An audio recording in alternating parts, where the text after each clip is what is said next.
நான் வந்து உளவியல் சகோதரி, psychological sister, psychologist MSK Priya. எங்களோட நிறுவனம் வந்து எம்எஸ்கே லைஃப் கிளினிக் ஃபவுண்டேஷன். வாழ்க்கைக்காக முதல் கிளினிக் ஆரம்பித்து நாங்கள் ரன் பண்ணிகிட்ருக்கோம். அப்போது வாழ்க்கைக்கு எதுக்கு கிளினிக் வேணும் சொல்லுங்கள். இப்போது காய்ச்சல் வந்தால் ஹாஸ்பிட்டல் போகிறோம், கரெக்டாக? வைரஸ் அந்த மருந்து எடுத்துக்கிட்டால் சரியாகுது. ஆனால் நம்ம லைஃப்பில் வரக்கூடிய பிரச்சனைகளுக்கு கிளினிக் ஒன்று வேணும்னு சொல்லி தான் அதுக்கு உருவாக்கப்பட்டது தான் எம்எஸ்கே லைஃப் கிளினிக் ஃபவுண்டேஷன். இதில் நாங்கள் என்ன செய்கிறோன்னா, இப்போது குழந்தைகளுக்கு நீங்களாம் ஸ்டூடெண்ட் தானே, உங்களுக்கெல்லாம் மன அழுத்தம்னு சொல்கிறீங்கல்ல, இந்த மன அழுத்தம் ஏன் வந்துச்சு? டிப்ரெஷன் ஏன் வந்துச்சு? ஸ்ட்ரெஸ் ஏன் வந்துச்சு? உங்கள் மனசை போட்டு யாராவது அமுக்குனாங்களா? சைக்கிளுக்கு காற்றடிக்கிற பம்பு மாதிரி போட்டு அமுக்குனாங்களா? எப்படி? படிப்பு. அப்போது படிப்புங்கிறது வந்து நம்ம வாழ்க்கையில் ஒரு பாட்டு. நம்ம வாழ்க்கையில் ஜெயிக்கணும்னா என்ன வேணும்? ஃபஸ்ட்டு படிப்பு இருந்தால் மட்டும்தான் நீ யாராவது ஏதாவது சொன்னால் உன்னால் புரிஞ்சுக்க முடியும். இந்த படிப்பு அறிவு நம்மளுக்கு இல்லைன்னா யாராவது ஏதாவது சொன்னால் புரிஞ்சுக்க முடியுமா? வான் கூப்பிட்டாங்க கூட என்னன்னு தெரியாது. அதை கற்றுக்கிறதுக்கு தான் ஃபஸ்ட்டு எஜுகேஷன் வேணும். அந்த எஜுகேஷனில் நீங்கள் கல்வி அறிவுன்னு சொல்கிறோம். பார்க்கறதையும் கேட்கறதையும் புரிஞ்சுக்கிறதுக்கு அந்த அறிவு மொழி அறிவு கொடுக்கறது. இந்த மொழி அறிவு மட்டும் இருந்துட்டால் நம்ம வாழ்க்கையில் ஜெயிக்க முடியுமா? இப்போ நம்ம ஃபேமிலியிலேயே பார்க்குறோமல்ல, நிறைய படிச்சிருக்காங்க. ஐஐடி தானே பெரிய படிப்பு, எம்பிபிஎஸ்ஸு அதோட பெருசு அப்படிதான் சொல்கிறோம். அவங்களாம் இப்போ நிறைய காலேஜ் 2 டிகிரி முடிச்சுட்டு எத்தனை பேருக்கு வீட்டில் வேலைக்கு போகாமல் இருக்காங்க, நம்மளுக்கு தெரிஞ்ச சத்துலையே. அப்போ படிப்பை உதவுச்சா? அப்போ படிப்பும் தேவை, உளவியல் ஆரோக்கியமும் தேவை. உடல் ஆரோக்கியத்துக்கு எப்படி கிளைமேட் சேஞ்ச் ஆகிறப்போ கரெக்டாக நம்மளை குளிர் அடிக்கிறப்போ ஸ்வெட்டர் போட்டுக்கிறோம், வெயில் அடிக்கிறப்ப கொடை பிடிச்சிக்கிறோம், இந்த மாதிரி நம்மளை பாதுகாத்துக்கிறோம்ல, அந்த மாதிரி நம்மளோட மன ஆரோக்கியத்தை பாதுகாக்கிறதுக்கு கல்வி அவசியம். அந்த கல்வி கற்றுக்கிற முறையில் நம்மளுக்கு என்னென்ன பிரச்சனைகள் வருதோ அதுதான் அழுத்தம். அப்போ உங்கள் மனசு அழுத்துறாங்களா, உங்கள் சூழல் உங்களை அழுத்துதான்? புரிஞ்சுக்க முடியல, கேட்க முடியல, கவனிக்க முடியல, தூக்கம் வருது, எந்திரிச்சு போகிறோம், பேசணும்னு தோணுது, மற்றவங்களை பார்த்து கமெண்ட் பண்ணி சிரிக்கணும்னு தோணுது, இதெல்லாம் வருதில்ல. அப்போ யாராவது போட்டு உங்களை அமைக்கினாங்க, இதை நம்ம தான் உருவாக்கிக்கிறோம். அப்போது நம்மளோட எண்ணம் சிந்தனையை மாற்றினோம்னா நம்மளும் வாழ்க்கையில் ஜெயிக்க முடியும். அப்போ இது மாற்றுறதுக்கு என்னெல்லாம் பண்ணால் நல்லாயிருக்கும்? இதுக்கு முன்னாடி என்ன பண்ணணும், இனிமேல் என்ன பண்ணலாம்? மிஸ்ஸு கிளாஸ் எடுத்தாங்கன்னா அவங்கள ஒபே பண்ணணும். நோட் பண்ணிக்கோங்க. ஒருத்தர் கிளாஸ் எடுக்கிறப்ப நம்ம வந்து ஒபே பண்ணணும்னா நம்மளோட அறிவு விரிவடையும். இல்லைன்னா அப்துல் கலாம் ஐயா வந்து ஒரு நல்ல தகவல் கொடுத்தாரு தெரியுமா? கனவு காணுங்கள், உங்களை தூங்க விடாமல் கனவு காணுங்கள், அது உங்களை வளர்ச்சி கொடுக்குன்னு சொன்னார். ஆனால் அந்த நல்லதை கெட்டதா தப்பாக செய்கிறோம். எப்படி? கிளாஸ் எடுக்கிறப்ப பேசுகிறோம், ஒரு சின்ன கேப் கிடைச்சா பேசுகிறோம், ஜாலியாக இருக்கிறோம், என்டர்டெயின்மெண்ட்டாக இருக்கிறோம், எப்போவுமே பேசிக்கிட்டே இருக்கணும்னு தோணுது, இல்லைன்னா எப்போவுமே ஏதோ ஒன்று கேட்டுக்கிட்டே இருக்கணும்னு தோணுது. இதெல்லாம் எங்கே வரும்? நைட்டு நீங்கள் படுக்கிறப்ப கனவாக வந்து ஒன்று பயம் இருக்கும். எத்தனை பேருக்கு கனவு பயம் வருது? வெரி குட், கரெக்டாக நீங்களாம் சொல்லிட்டீங்க. அது நேரில் நடக்கிற மாதிரியே இருக்கும், நடந்து போய் வைக்கிறப்போ வந்து தள்ளி விடுற மாதிரியே இருக்கும், கரெக்டா? அப்போ இந்த மாதிரி கனவு பயம் வர்றதுனால தான் கெட்ட விஷயங்கள் நிறைய உங்களுக்குள்ளே போயிடுச்சுன்னா கனவு பயம் வரும். ஐயா அப்துல் கலாம் ஐயா சொன்ன மாதிரி கனவு காணுங்கள் உங்களை தூங்க விடாமன்னு சொன்னது நம்ம தப்பாக கரெக்டாக செய்கிறோம். எது கெட்டதெல்லாம் கேட்டுட்டு ஜாலியாக இருந்துட்டு என்டர்டெயின்மெண்ட்டாக இருந்துட்டு கனவுல பிரச்சனை உண்டாக்கிட்டு உடல் நோயும் மன பாதிப்பையும் கொடுத்துக்கிறோம். அப்போ இது வாழ்க்கை அழுத்தமா மன அழுத்தமா? வாழ்க்கை அழுத்தம். நம்ம தான் உருவாக்கிட்டோம். அப்போ இனிமேல் மன அழுத்தமா வாழ்க்கை அழுத்தமான்னு கேட்டால் என்ன சொல்லுவீங்க? அப்போ இதையெல்லாம் நீங்கள் மாற்றி அமைச்சிட்டிங்கன்னா நீங்கள் தான் சக்ஸஸ்ஃபுல் மேன். அப்போது நம்மளுக்கு படிக்க முடியலன்னு தெரிஞ்சிச்சல்ல, கவனிக்க முடியலன்னு தெரிஞ்சிச்சல்ல, இனிமேல் அதை நம்ம மாற்றணுமா இல்லை இப்படியே என்டர்டெயின்மெண்ட்ல இருக்கணுமா? மாற்றிட்டா உங்களுக்கு நல்லது, மாற்றலைன்னா எங்களுக்கு நல்லது, டாக்டருக்கு. ஏன்னு சொல்லுங்க. அப்போதான் உங்களுக்கு எல்லா நோயும் வரும். நீங்கள் மாற்றலைன்னா இப்படியே எல்லாமே வந்துடும். தலைவலி வந்துடும், தலை சுத்தம் வந்துடும், மயக்கம் போட்டு விழுவீங்க, எதையுமே கவனிக்க முடியாது, கான்சன்ட்ரேஷன் மறந்துடும், ஆக்சிடென்ட் ஆகும், எத்தனை நடக்குது. அப்போ இது எல்லாம் மாற்றுறதுக்கு தான் உளவியல் உங்களுக்கு வழிகாட்டுது. அப்போ சைக்காலஜிங்கிறது நம்ம மனசில் எப்படி பதிவாயிடுது? இது வரைக்கும் மனம் பாதிக்கப்பட்டவங்களுக்குன்னு பதிவாயிடுது. ஆனால் சைக்காலஜிங்கிறது வளர்ச்சிக்கான ஒரு வழிகாட்டுதல். ரோட்டில் எத்தனை பேர்கிட்ட பார்க்குறோம், எத்தனை பேர் பஸ் ஸ்டாண்டில் பார்த்துருக்குறோம். அவங்களாம் நல்லா தானே இருக்காங்க. அவங்களுக்கு சளி காய்ச்சல் வருதா, ஹார்ட் அட்டாக் வருதா, குளிர் காலத்தில் காய்ச்சல் வருதா, வெயில் காலத்தில் தலை சுற்றுதா, நல்லா தான் இருக்காங்க. ஆனால் நம்ம வெயில் வந்தாலே தலை சுற்றுதுங்கிறோம், குளிர் வந்தால் காய்ச்சல் வந்துருக்குங்கிறோம். அப்போது பாதிக்கப்பட்டது நம்மளா அவங்களா? அப்போது நம்ம தெளிவாக ஒன்றை மட்டும் தெரிஞ்சுக்காம எல்லா தகவலையும் தெரிஞ்சுக்கிட்டு எதை செய்யறதுன்னு தெரியாமல் ஆஃப் ஆயிடுறோம். கரெக்டா? அப்போ இனிமேல் நம்ம கேட்கக்கூடியது, பார்க்கக்கூடியது, கேட்டது இதுதான் உங்களோட அறிவு பதிவு. உங்க உடம்பையும் மனசையும் யார் இயக்குறா? உங்க உடம்பையும் உங்க மனசையும் யார் இயக்குறாங்க? நீங்க தான். கரெக்டா? உங்க அறிவு மனசு சொல்ற மாதிரி தானே செய்வீங்க. சாப்பிடுன்னு சொன்னா சாப்பிடுறீங்க, தூங்குன்னு சொன்னா தூங்குறீங்க, ஜாலியாயிடுன்னு சொன்னா ஜாலியா இருக்கிறீங்க, பேசுன்னு சொன்னா பேசுறீங்க. அப்ப உங்க மனசு தானே வேலை செய்யுது. அந்த மனசுக்கு எங்கிருந்து வந்தது அறிவு? நீங்க பார்த்தது, கேட்டது, கெட்டது, அதுதான் உங்க உடம்பையும் மனசையும் இயக்குது.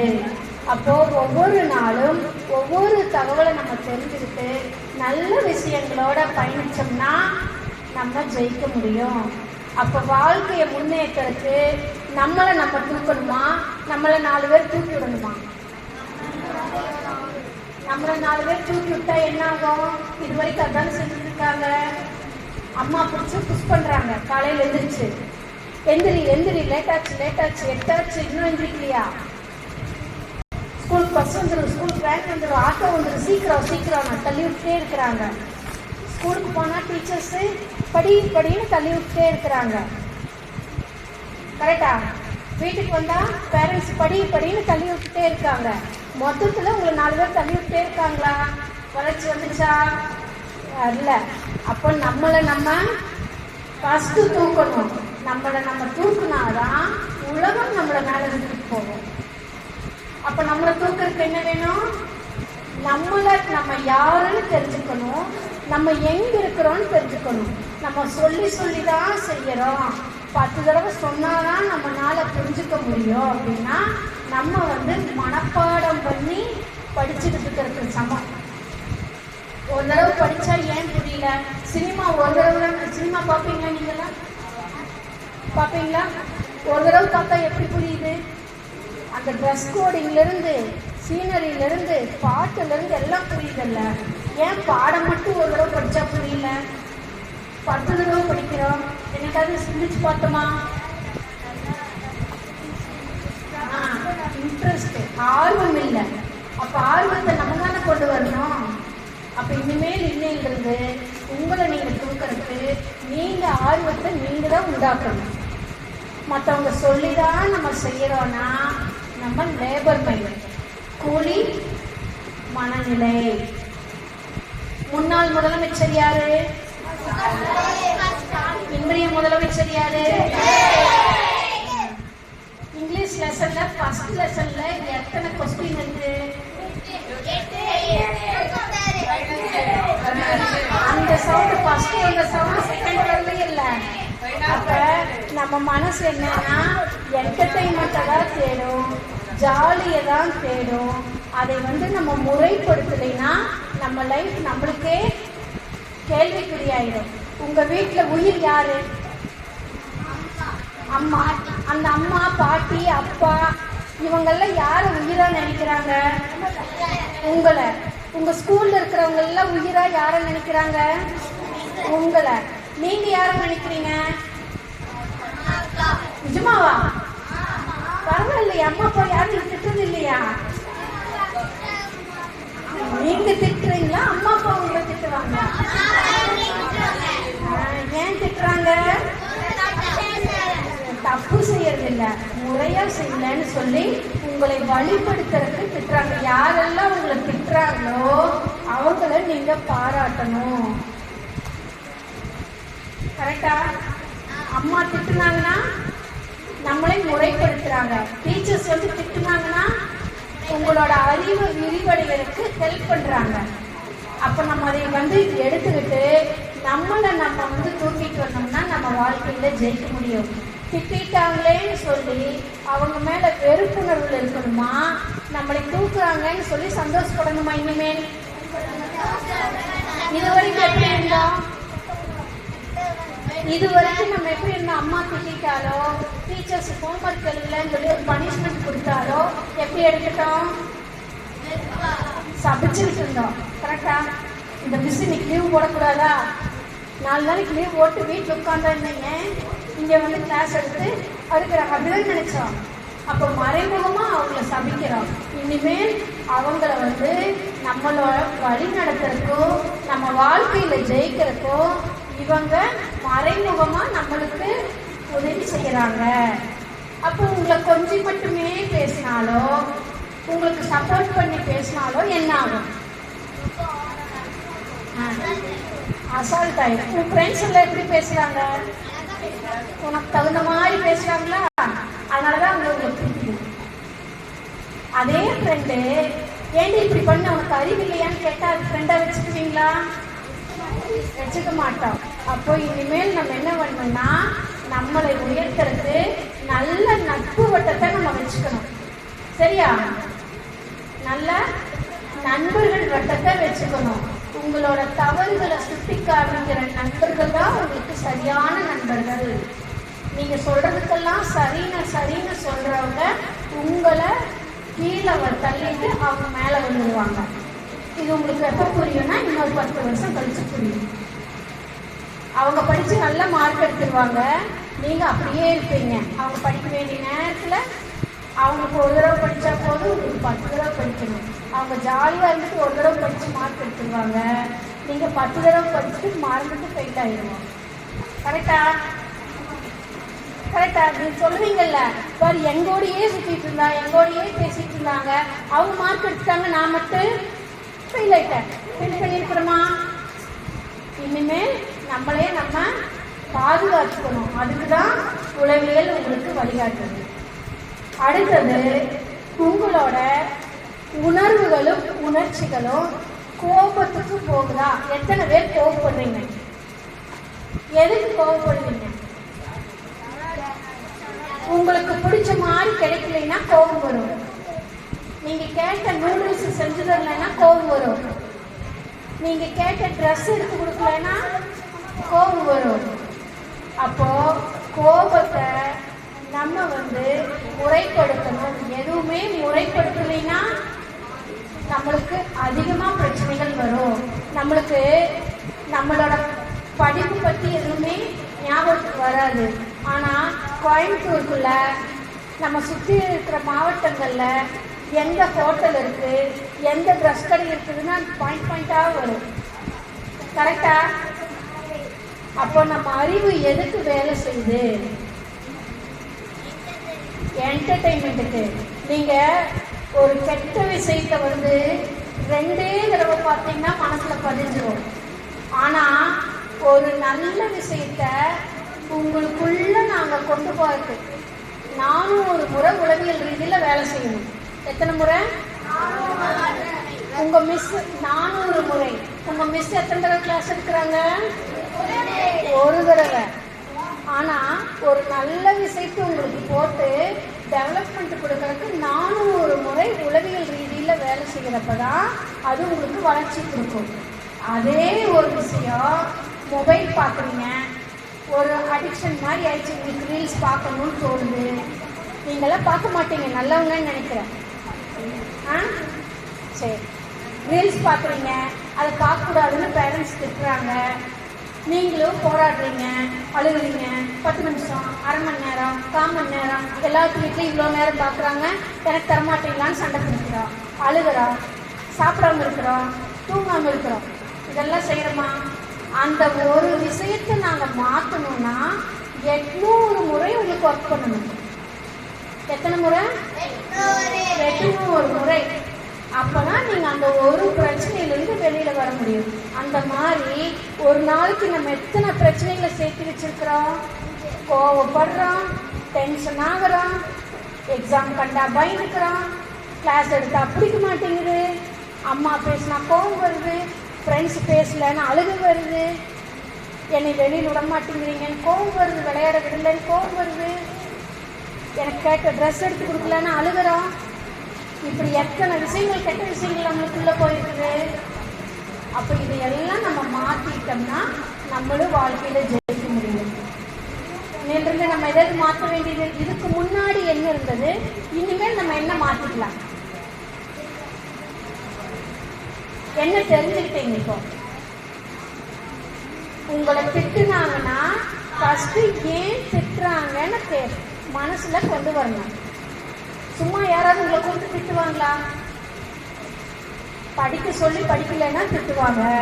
சாப்பிட்றதுக்கு பிளேட்டில் ஓட்டு கொடுத்து 1 மணி நேரம் சாப்பிட்டா திட்டுவாங்க. எத்தனை நிமிஷம் ஆகும்? எவ்வளோ நேரம் பிரேக் தர்றாங்க சாப்பிட? 1 மணி நேரம். ஸ்கூலில் பிரேக்கு, லஞ்ச் பிரேக் எவ்வளவு? 1.5 மணி நேரம். லஞ்ச் பிரேக் 15 நிமிஷம் தானா? 1.5 மணி நேரம். 5 மணிக்கு 1 மணி நேரம், 1 ஹவர் லஞ்ச் பிரேக்கு. இதே ஐடி கம்பெனியில் வேலை செய்கிறவங்களுக்கு 10 நிமிஷம் இன்டர்வல் பிரேக். 9 மணி நேரம் வேலை, 10 நிமிஷம் 10 நிமிஷம் இன்டர்வல் பிரேக்கு, அரை மணி நேரம் லஞ்ச் பிரேக்கு. நீ சாப்பிட்டாலும் சரி, சாப்பிடாம உட்கார்ந்தாலும் சரி, நீ அந்த டைமுக்கு லாகின் பண்ணுவது. அப்போது நம்ம அந்த பிரேக் டைமில் 10 நிமிஷம் தான் நம்மளுக்கு சாப்பிட்றதுக்கு டைம் எடுக்கும். ஆனால் 1.5 மணி நேரம் எடுத்துக்குவோம். 1 மணி நேரத்தை விட அரை மணி நேரம் எக்ஸ்ட்ரா எடுத்துக்குவோம். ஏன்னா நம்ம மைண்டு வேண்டாததுக்கு வேலை செய்யறதுனால. எப்போவுமே எதையுமே காத்திருக்க வைக்கக்கூடாது. ஏன்னா எதையெல்லாம் நீங்கள் காக்க வைக்கிறீங்களோ, எதெல்லாம் பிடிக்காதுன்னு சொல்கிறீங்களோ, அது எல்லாமே ஒரு ஸ்டேஜில் உங்களுக்கு உங்கள் கையில் கிடைச்சும் அது பயன்படுத்த முடியாமல் இருக்கும். இது நடந்துட்டு யாருக்காவது இந்த மாதிரி அம்மா சாப்பிடுன்னு சொல்லுவாங்க, எனக்கு பிடிக்காது வேண்டாம்போ. ஒரு ஸ்டேஜில் அம்மா செஞ்சு வச்சுருப்பாங்க, அன்னைக்கு தான் உடம்பு சரியில்லாமல் இருக்கு, சாப்பிட முடியாது. இது நடந்துருக்கா? Very good. பற்றியா ஓப்பனாக சொல்கிறாங்க. அப்போ இனிமேல் நம்மளுக்கு என்னன்னா, நம்ம எதையுமே ஒதுக்கக்கூடாது, வெறுக்கக்கூடாது, மற்றவங்க மேலே வெறுப்புணர்வு வைக்கக்கூடாது, கோவப்படக்கூடாது. கோவப்பட்டால் யாருக்கு நல்லது? டாக்டருக்கு நல்லது. ஏன்னா உங்களுக்கு தலைவலி வரும். சரியா? அதிகமாக கோவப்பட்டுட்டே இருக்காங்க, சின்னதுலேருந்து எனக்கு கோபம் மட்டும்தான் வரும், நான் நினச்சது எனக்கு கேட்ட மாதிரி கிடைக்கலன்னா நான் அழுவேன், பிடிவாதம் பிடிப்பேன் அப்படின்னு நல்லா இருந்தால் உங்களுக்கு சின்ன வயசுலேயே எல்லா டிசீஸும் வந்துடும். அப்போ இதெல்லாம் நம்ம மாற்றிக்கணுமா, இல்லை இப்படியே இருக்கலாமா? இதெல்லாம் யாராவது உங்களுக்கு சொல்லி கொடுத்துருக்காங்களா? ஏன்னா அட்வைஸ் மட்டும்தான் பண்ணுவாங்க. நல்லா படி, நல்லா மார்க் வரும், நல்லா படிச்சுன்னா +2 முடிச்சுட்டு காலேஜில் போய் ஜாலியாக 3 வருஷம் இருக்கலாம். அப்புறம் ஐடியில் ஒரு வேலை கிடச்சிடும், இன்னும் ஜாலியாக இருக்கலாம். இப்படிதானே சொல்கிறாங்க. நீ +2 வரைக்கும் படித்தாதானே காலேஜ் 3 வருஷங்கிறது எதுக்குன்னு தெரியுமா? காலேஜ் போகிறவங்க யார் இருக்கீங்க?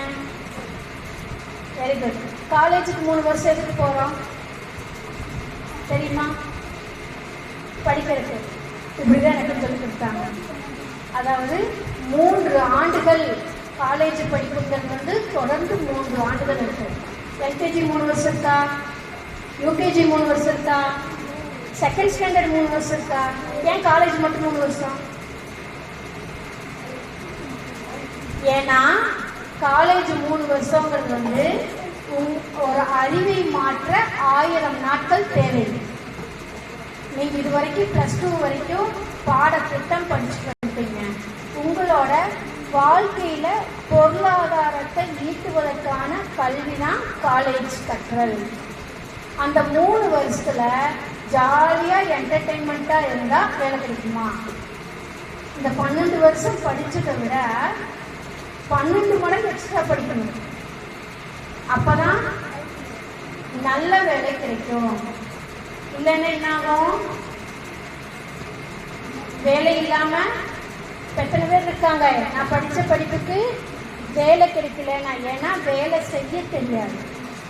இப்போ எப்படி படிக்க தோணலை, சாப்பிட தோணலை, கவனிக்க தோணலை, இதெல்லாம் இருக்கா? இதே மாதிரி நீங்கள் காலேஜ் முடிச்சுட்டு வேலைக்கு போகிறப்ப இதெல்லாம் தோணும்.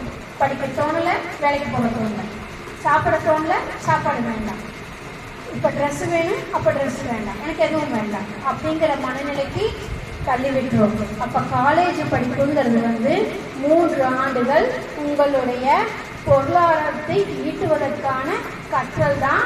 அந்த நேரங்களில் நீங்கள் என்ன கற்றுக்கிறீங்களோ அதுதான் உங்கள் வளர்ச்சி கொடுக்கும். உங்கள் ஃபேமிலியை அடுத்த லெவலுக்கு எடுத்துகிட்டு போகும். எத்தனை பேர் இப்போ வந்து உங்கள் குடும்பத்தில் நான் முதல் பட்டதாரியாக வரப்போகிறேன் அப்படிங்கிறவங்க? எங்கள் வீட்டில் காலேஜ் போனவங்க யாரும் இல்லை, நான் தான் ஃபஸ்ட்டு ஸ்கூல் முடிச்சுட்டு காலேஜுக்கு போகிறேன் அப்படின்னு சொல்கிறவங்க. வெரி குட், 2 பேர் இருக்கீங்க. மற்றவங்கள அம்மா தான் காலேஜ் போயிருக்காங்களா? உங்கள் அம்மா காலேஜ் போயிருக்காங்களா? Very good. சரி, அதே மாதிரி நம்மளோட ஃபேமிலி சிச்சுவேஷனை நம்ம தெரிஞ்சுக்கணும். அடுத்தது நம்மளோட குடும்ப சூழல் என்ன, நம்ம வீட்டு பொருளாதார சூழல் என்ன, இதெல்லாம் தெரிஞ்சுக்காம ஒரு ஆடம்பர வாழ்க்கை பார்த்துட்டு நிஜம்னு நம்பி நம்மளையே ஏமாற்றிக்க கூடாது. ஏன்னா இந்த வயசுல தான் அது அதிகமாக தோணும். கரெக்டாக நம்ம ஸ்கூல் சர்க்கிள் ஆனாலும் சரி, வெளியில் போனாலும் சரி, ஒரு நல்ல ட்ரெஸ் போட்டு ஒருத்தர் ஆடம்பரமாக வர்றாங்கன்னா அது உண்மைன்னு நினச்சி நீங்கள் ஏமாந்துடக்கூடாது. அவங்க தன்னோட பிரச்சனையை மறைக்கிறதுக்கும் தன்னோட சூழலை மறைக்கிறதுக்கும் ஆடம்பரமாக வர்றதுக்கு நிறைய வாய்ப்புகள் இருக்கும். அப்போ உங்களுக்கு மதிப்பீடு கொடுக்கறது உங்களோட அறிவா ஆடம்பரமா? அறிவு. ஆடம்பரம் என்னைக்குமே அது காசு இருக்கிற வரைக்கும் தான் நடக்கும், அதுக்கப்புறம் 0. ஆனால் உங்ககிட்ட அறிவு, தெளிவான அறிவும் நல்ல எண்ணமும் நல்ல சிந்தனையும் உங்ககிட்ட இருந்துச்சுன்னா நீங்களும் எங்கே போனாலும் நம்பர் 1 இருக்க முடியும். எங்கே போனால் மதிப்பீடு கிடைக்கும். இப்போ அப்துல் கலாம் ஐயாவை எப்படி எல்லாரும் பேசுகிறோம், அவர் இறந்திருந்தாலும் அவரோட நினைவுகள் நம்மளை தமிழகத்தை விட்டு போகுமா, இந்தியாவை விட்டு போகுமா? அதே மாதிரி நம்மளோட சிந்தனைகள் வந்து பரந்த நோக்கத்தோடு இருந்தால் மட்டும்தான் நம்ம ஜெயிக்க முடியும். அப்போ நம்மளை உயர்த்தணுமா, நம்ம நல்ல ஆடம்பரமான ட்ரெஸ் போட்டுட்டு ஜாலியாக இருக்கணுமா? பல நடிகர்களை பார்த்து நடிகைகளை பார்த்துட்டு இதுதான் வாழ்க்கைன்னு நினைக்கக்கூடாது. அது ஒரு போலியான வாழ்க்கை. அதை பார்த்து நம்ம ஏமாந்துக்கிறோம். இனிமேல் நம்மளை ஏமாத்திக்கணுமா, நம்மளை முன்னேற்றணுமா? எப்படி முன்னேற்றலாம் சொல்ல பார்க்கலாம். நல்லா படிக்கணும். அந்த படிக்கிறதுக்கான தடைகள் உங்களுக்கே தெரியுதல்ல. கவனிக்க முடியல, கேட்க முடியல, பார்க்க முடியல, மனசில் வச்சுக்க முடியல, எக்ஸாம் போனால் பயமாக வருது, கொஸ்டின் பேப்பர் பார்த்தா பதட்டம் வருது, மிஸ் எடுக்கிறப்ப பேசுகிறோம், இதெல்லாம் தெரியல. இனிமேல் இதெல்லாம் வராமல் பார்த்துக்கிட்டிங்கன்னா நீங்கள் தான் கிஃப்டட் சைல்ட்ஸ். உண்மையாலுமே நீங்கள்லாம் கிஃப்டட் சைல்ட்ஸ். எப்படி சொல்லி பார்க்கலாம்? உங்கள் வீட்டு பக்கத்தில் எத்தனை பேர் இருக்காங்க? அவங்கெல்லாம் இந்த சம்மர் கிளாஸ் பண்ணாங்களா? அவங்களுக்கெல்லாம் இந்த அறிவு கிடைச்சதா? எங்களை மாதிரி ப்ரொஃபஷனலாக மீட் பண்ண வாய்ப்பு கிடைச்சதா? அப்போ யார் கிஃப்டட் சைல்டு? நீங்கள் பயன்படுத்திட்டு அறிவு சார்ந்தவங்களை எங்கே வாய்ப்பு கிடைச்சாலும் மீட் பண்ணுங்க. அவங்க சொல்கிற தகவலெல்லாம் நோட் பண்ணி உங்கள் வாழ்க்கையில் நீங்கள் அப்ளை பண்ணுங்க. ஏன்னா நம்மளுக்கு நல்லது சொல்லிக் கொடுக்க யாருமே வரமாட்டாங்க, சொல்லித்தரவும் மாட்டாங்க. உங்களை எப்படி ஜாலியாக வைக்கிறதுல மட்டும்தான் திங்க் பண்ணுவாங்க. என்றைக்குமே ஜாலியாக இருந்தால் எதுவுமே இல்லாமல் போயிடும். அதனால் இனிமேல் உங்களை மாற்றிக்கலாமா? சரி, இது வரைக்கும் எப்படி நினச்சிட்டு இருந்தீங்க? ஸ்கூலுக்கு போனால் ஜாலியாக இருக்கும், வீட்டுக்கு வந்தால் ஜாலியாக இருக்கும் அப்படின்னு நினச்சிட்டு இருந்தீங்க. அப்போ உங்கள் வீட்டோட சூழலை மாற்றுறதுக்கு உங்களால் தான் முடியும். கரெக்டா? அப்போது அம்மா அப்பா கூப்பிட்டு ஒரு வேலை சொன்னாங்கன்னா கோவம் பண்ணுமா? வந்துட்டானே ஹெல்ப் பண்ணுமா? கோவம் வராமல் ஹெல்ப் பண்ணும். அதனால் அம்மா என்ன செய்கிறாங்க, அப்பா என்ன செய்கிறாங்க, எவ்வளவு கஷ்டப்படுறாங்கங்கிறது ஃபஸ்ட்டு நம்ம உணர்ந்துக்கணும். ஒரு 100 ரூபாய் யாராவது உங்களுக்கு சும்மா கொடுப்பாங்களா?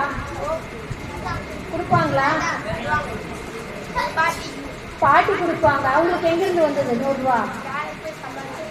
சம்பாரிச்சதுனால வந்துச்சு. அது நம்மளுக்கு ஃப்ரீயாக கிடைச்சா என்னாகும்? பயனற்று போயிடும். அதனால நம்ம உழைக்கணுங்கிறது மனசில் வச்சுக்கணும். என்னைக்கு என்டர்டெயின்மெண்ட்டை போலியான வாழ்க்கைன்னு மனசில் பதிய வச்சுட்டு ஒவ்வொரு நாளும் உங்களுக்காக நீங்கள் வேலை செய்யுங்க. மற்றவங்கள சொல்லி தான் செய்யணும்னு இல்லாமல் உங்களுக்காக நீங்கள் செஞ்சீங்கன்னா நீங்கள் ஜெயிக்க முடியும். யாரும் நம்மளை தூக்க வரமாட்டாங்க, நம்ம தான் நம்மளை தூக்கிக்கணும். கரெக்டா? Very good. சரி, இனிமேல் படிக்கலாமல்ல? Very good, very good. அதே மாதிரி காலையில் நீங்களா எந்திரிக்கிறதுக்கு பழகிக்கணும். ஏன்னா இது வரைக்கும் இருந்தால் பரவாயில்ல, இனிமேல் காலையில் நீங்களா எழுந்திரிச்சு உங்களோட வளர்ச்சிக்கு நீங்களா படிக்க ஆரம்பிங்க. இப்போ 1 மணி நேரம் படிக்கிறது, இன்னொரு மணி நேரம் சேர்த்து படிங்க. அந்த 2 மணி நேரம் நீங்கள் கவனித்து படிச்சிங்கன்னா நீங்கள் தான் சக்ஸஸ்ஃபுல். கிளாஸில் நீங்கள் தான் ஃபஸ்ட்டாக வர முடியும். அந்த 2 மணி நேரம் நம்ம வேஸ்ட் பண்ணிடுறோம். படிக்கிறோங்கிற பேரில் கனவு கண்டுட்டு இருக்கிறோம். அதனால் ஒரு மனிதனுக்கு எப்போ பயம் வரும், ஒரு பதட்டம் வரும், ஒரு நடுக்கம் வரும் அப்படின்னா அவங்களுக்கு அது தெரியலை, புரியலைன்னா பயம் வரும். அந்த பயத்தை நம்ம கண்டுக்காமல் விட்டுட்டோம், எதுவுமே அதுக்கான ஸ்டெப் எடுக்காமல் விட்டுட்டோம் அப்படின்னா தான் இரவுல கனவு சார்ந்த பயம் வர்றது. ஒரு இருட்டை கண்டா பயம் வரும், கரப்பாம்பூச்சி கண்டா பயம் வரும், மேகத்தை பார்த்தா அந்த கருப்பு மழை வர மாதிரி ஆகுதல்ல, அந்த சூழலை பார்த்தா பயம் வரும், பட்டாசு வெடிக்கிறத பார்த்தா ஒரு சிலருக்கு பயம் வரும். அப்போ பயம்ங்கிறது நம்மளுக்குள்ள இருந்துச்சுன்னா அதற்கான உளவியல் சிகிச்சைகள் எடுத்து அதை சரி பண்ணிக்கணும். இது என்ன ஆகுனா, இதை நம்ம செய்யாமல் விட்டுட்டோம்னா தொடர்ந்து அடுத்தடுத்து உங்களுக்கு தனிமையை கொடுக்குறோம், யாரு கூட பேச பிடிக்காது, எப்போவுமே தனியாக போய் உட்காந்துக்கிறோம், யாருமே வேண்டான்னு தோணும். இந்த மாதிரி பல சிந்தனைகளுக்குள்ள போய் சிந்திக்கும். அதனால நம்மளுக்கு மன அழுத்தம் வருதா, வாழ்க்கை அழுத்தம் வருதா? வாழ்க்கையில் ஏற்படக்கூடிய சூழல்கள். அடுத்தது, நீங்கள் படிக்க முடியலன்னு சொல்கிறதுக்கு இவ்வளோ காரணங்கள்ல இதுவும் கூட ஒன்றா இருக்கலாம். நம்மளோட வீட்டு சூழல், பொருளாதார சூழல். அவங்க எவ்வளவோ கஷ்டப்பட்டு அந்த ஃபீஸ் கட்டுறதுக்காகட்டும் மற்றதுக்காகட்டும் நம்மளுக்கு சப்போர்ட் பண்ணி எல்லாமே பண்ணுவாங்க. ஒன்று வீட்டுக்குள்ளே பிரச்சனைகளாக இருக்கும், அம்மா அப்பாக்கோ இல்லை பாட்டி தாத்தாவுக்கோ இல்லை கூட பிறந்தவங்களுக்கோ ஏதோ ஒரு பிரச்சனைகள் வீட்டுக்குள்ளே வர்றப்ப உங்களால் கவனித்து படிக்க முடியாது. எப்போவுமே நம்ம வீட்டில் மட்டும் பிரச்சனை இருந்துகிட்டே இருக்குது, மற்ற வீட்டையெல்லாம் நல்லா இருக்கிறதுனால அவங்கெல்லாம் நல்லா இருக்காங்கன்னா, அப்போ அந்த சூழலை மாற்றுறதுக்கு தான் உளவியல் உங்களுக்கு வழிகாட்டும். அந்த மாதிரி ஒரு சூழல் இருந்துச்சுன்னா எங்களை மாதிரி நிபுணர்கள் அணுகி அதற்கான தீர்வு முறைகளை எடுத்துக்கிட்டோம்னா அந்த பிரச்சனையிலேருந்து விடுபட்டு பொருளாதாரத்தில் முன்னேறுவாங்க. நீங்களும் அந்த குடும்ப சூழலில் நிம்மதியான முறையில் இருக்க முடியும். இல்லை எங்கள் வீட்டிலெல்லாம் எந்த பிரச்சனையுமே இல்லை, ஆனால் எனக்கு படிக்க தோணலை அப்படின்னா நம்ம சரி பண்ணிக்கணும். ஏன்னா ஜாலியாக இருக்கிற வாழ்க்கை அத்தனையுமே பின்னாடி ஆயிடும். ஏன்னா எங்ககிட்ட 40 வயசில் ஒருத்தர் வராங்க கன்சல்டிங். அவங்க மிகப்பெரிய சயின்டிஸ்ட்டு. அவங்களுக்கு ஒரு பயங்கர குற்ற உணர்வு, என்னால் மீளவே முடியல அப்படின்னு. அவங்க சொன்ன விஷயம், நான் 10th ஸ்டாண்டர்ட் வரைக்கும் எனக்கு எந்த கவலையும் இல்லை, நான் கேட்டது சாப்பிட கிடைக்கும், ட்ரெஸ் எடுத்து கொடுப்பாங்க, நல்ல லைஃபு. ஆனால் நான் கிளாஸ் எடுக்கிறப்ப கிளாஸே கவனிக்க மாட்டேன். அந்த டீச்சர்ஸை கமெண்ட் பண்ணிகிட்டே இருப்பேன், பக்கத்தில் இருக்கிறவங்களே சேர்த்து சிரிக்க வச்சுட்டே இருப்பேன். ஒரு ஸ்டேஜில் எனக்கு அது முடிஞ்சு போச்சு. 10th முடிஞ்சு 12th முடிஞ்சு நல்ல காலேஜ் படித்து நான் 1 லட்சம் சம்பளமும் வாங்குறேன். பட் இப்போ எனக்கு அது குத்துது அப்படின்றாங்க. அப்போ அந்த மிஸ்ஸு ஏன் குத்துதுன்னா, இவங்க வேலை செய்கிற இடத்துல ஒரு ப்ராஜெக்ட் கொடுக்குறாங்க. ப்ராஜெக்ட்னா தெரியுமில்ல, அந்த ப்ராஜெக்ட் கொடுக்குறப்ப அவங்க சீனியர் அவசரப்படுத்துகிறாங்க. இவங்க சிரிச்சுட்டு போகிறாங்க. நான் இவ்வளோ சீரியஸாக சொல்கிறேன், உனக்கு அக்கறையே இல்லையா, எல்லாம் என்ன அப்படின்னு சொல்லி பேசிடுறாங்க. அது இவங்களுக்கு குத்துது. எப்படி இவங்க ஆரம்பத்தில் என்ன செஞ்சாங்க, மிஸ்ஸு கிளாஸ் எடுக்கிறப்ப கமெண்ட் பண்ணது, ஃப்ரெண்ட்ஸுக்கோட பேசி சிரிச்சு கமெண்ட் பண்ணது எல்லாம் லிங்க் ஆகி அங்கே நிற்கிது. இப்படி தானே நான் என் டீச்சரை திட்டினேன் அன்னைக்கு அப்படின்னு சொல்லி அவங்க தூங்கவே முடியல. எத்தனை 1 வருஷமா தூங்குங்கிறது, தூங்குனா அந்த நினைவு தான் வருது. என்ன என் சீனியர் திட்டின மாதிரி அவங்க அன்னைக்கு நீ ஒரு இடத்துல போய் வேலை செய்கிறப்ப தான் நான் உன்னைக்கு சொன்னது உனக்கு ஞாபகம் வரும், இப்படி கிளாஸ் எடுக்கிறப்ப கவனிக்காமல் நீ கிண்டல் பண்ணி செஞ்சுக்கிறியா அப்படின்னு மிஸ்ஸு அவங்கள முறைப்படுத்துகிறாங்க. அதை ஏற்றுக்க அவங்க மனசு வரல. இவங்களை ஒருத்தர் திட்டுறப்ப சுருக்குன்னு அந்த இடத்துல அந்த ட்ரிகர் ஆகுது அந்த பாயிண்ட். அதுதான் இவங்களுக்கு மிகப்பெரிய ட்ரூமான்னு சொல்கிறோம். அந்த சிக்கலுக்கு எங்கள் நம்பர் கண்டுபிடிச்சி வர்றாங்க. நாங்கள் அதுக்கப்புறம் நிறைய அதெல்லாம் உங்களுக்கு 1 நிமிஷத்தில் சொல்கிறோம். இதை நாங்கள் கண்டுபிடிக்கிறதுக்கு பல மாதங்கள் ஆகுது. உங்களோட பிரச்சனை என்னென்னு கண்டுபிடிக்கிறது. எங்கள்கிட்ட வர்றவங்கள உடனே சொல்லிடுவாங்களா, நான் இப்படி கிண்டல் பண்ணேன், இப்படி கமெண்ட் பண்ணேன், இதனால் எனக்கு இப்படி ஆச்சுன்னு சொல்லுவாங்களா? தூக்கம் வரலன்னு ஒரே வார்த்தையில் சொல்லுவாங்க. நாங்கள் ஸ்டெப் பை ஸ்டெப்பாக உளவியல் ரீதியில் கண்டுபிடிச்சி அதுக்கான வழிமுறைகளை எடுத்து அப்புறம் அவங்ககிட்ட கைட் பண்ணி அந்த டீச்சரை நீங்கள் போய் பார்த்து மன்னிப்பு கேட்டுவாங்கன்னு சொல்லி அதை போய் அவங்க செஞ்சு அந்த டீச்சர் இவங்க போகிறப்ப இறந்துட்டாங்க. அவங்கள பார்க்க முடியல. அவங்க குடும்ப நபர்களை பார்த்து மன்னிப்பு கேட்டு வந்ததுக்கப்புறம் தான் அவங்க மனசு புரியாது. அதுலேருந்து மறுபடியும் மீள முடியாமல் மறுபடியும் ஒரு கைடன்ஸ் எடுத்து வெளியில் வர்றாங்க. அப்போது நம்ம செய்யக்கூடியது எல்லாமே எங்கேயும் போவாது. நம்மளுக்கு தான் நம்ம ஒருத்தரை கமெண்ட் பண்ணால் நம்மளை 4 பேர் பண்ணுவாங்க. நீங்கள் பூவை தூக்கி போட்டால் பூ வருமா, காசு வருமா? கீழே இருந்து பூவை தூக்கி மேலே வீசினா என்ன விழுகும்? பூ. அது எங்கே விழுகும்? உங்கள் மேலே தான் விழுகும். கரெக்டா? அப்போ நம்ம என்ன செய்கிறோமோ அதுதான் நம்மளுக்கு வரும். அதனால் நம்ம யாரையும் கமெண்ட் பண்ணக்கூடாது. அது டீச்சர்ஸ் ஆனாலும் சரி, பேரண்ட்ஸ் ஆனாலும் சரி, ஃப்ரெண்ட்ஸ் ஆனாலும் சரி. மாற்றிக்கலாமா? ஓகே. இன்னையிலிருந்து நீங்கள் எல்லாம் சக்ஸஸ்ஃபுல்லாக கேர்ள்ஸும் பாய்ஸும் வர்றதுக்கு வாழ்த்துக்கள். இனிமேல் செய்த தவறுகள் இனிமேல் செய்யக்கூடாது அப்படிங்கிறத முடிவு பண்ணிட்டு உங்களை ஒவ்வொரு நாளும் உயர்த்திக்குவாங்க. நீங்கள் எல்லாருமே சாதனை மனிதர்களாக வர முடியும். Okay, all the best. மீண்டும் சந்திப்போம். தேங்க்யூ.